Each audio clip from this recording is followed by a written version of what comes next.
রাজনৈতিক কোনো বিবেচনা বা বাজ বিচারের মাধ্যমে এই কার্ড দেওয়া হয়নি। এই কার্ডটা সর্বজনীন।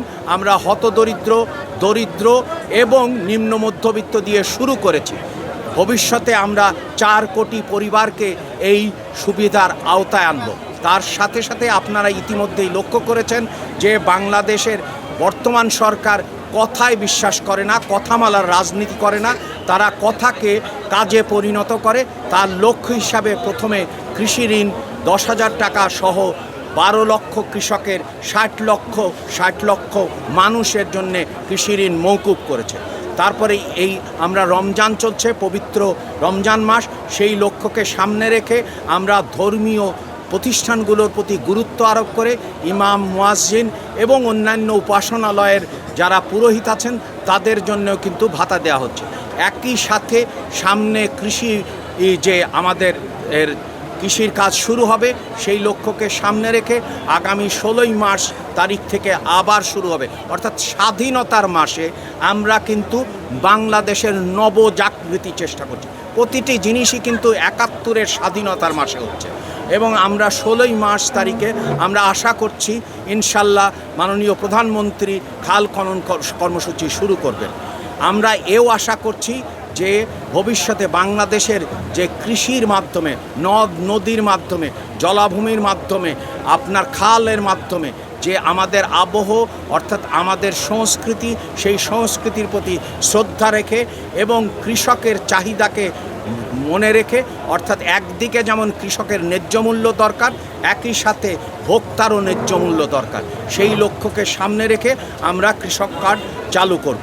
অর্থাৎ হচ্ছে যে জনগণ আমাদেরকে বিরাট একটা ম্যান্ডেট দিয়েছে, সেটি এখন জাতীয় প্রতিশ্রুতিতে রূপান্তরিত হয়েছে এবং জাতীয় প্রতিশ্রুতি বাস্তবায়নে সরকার দৃঢ় প্রতিজ্ঞ। কারণ সরকারের সবচেয়ে বড় কেন্দ্র হচ্ছে জনগণ, কারণ জনগণই এই সরকারের আছে।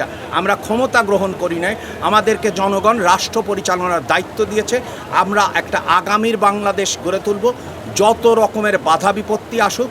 এখন আমরা লক্ষ্য করছি যে এক ধরনের যুদ্ধ পরিস্থিতি মধ্যপ্রাচ্যে বিদ্যমান, কিন্তু সরকার খুবই সচেষ্ট যে এই পদ্ধতির থেকে সামনের দিকে কিভাবে এগিয়ে যাবে, যাতে জনবান্ধব কর্মসূচির মাধ্যমে জনজীবনে যেমন স্বস্তি আসবে, বেকার নিরসিত হবে, দারিদ্র্য কমবে এবং জনমনে সংস্কৃতি শিক্ষার মাধ্যমে এক অন্য ধরনের মননশীলতা তৈরি হবে এবং বাংলাদেশ অগ্রসর হবে।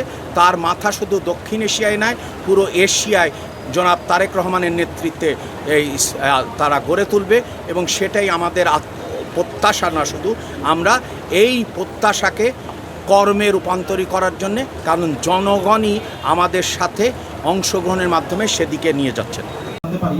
যে 14টি ওয়ার্ডে বা 14টি ব্লকে আমাদের ফ্যামিলি কার্ড পাইলটিং করা হচ্ছে। বিপিএম সেবা পুলিশ সুপার রাজবাড়ী আরও উপস্থিত উপজেলা হাওয়াপুর ইউনিয়নের 5 নম্বর ওয়ার্ড অন্তর্ভুক্ত ছিল।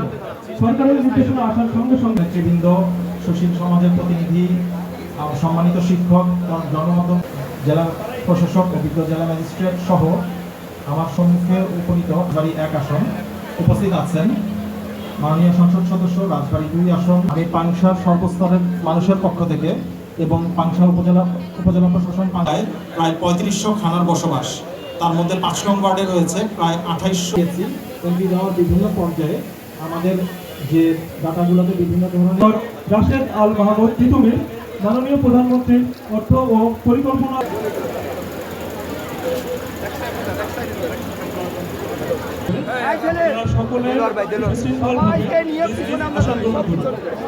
ফুল দিয়ে বরণ করে নেব। প্রথমেই মাননীয় সংসদ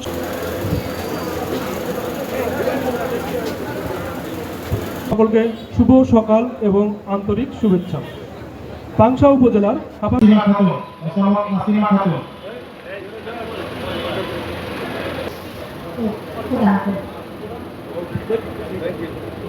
Please.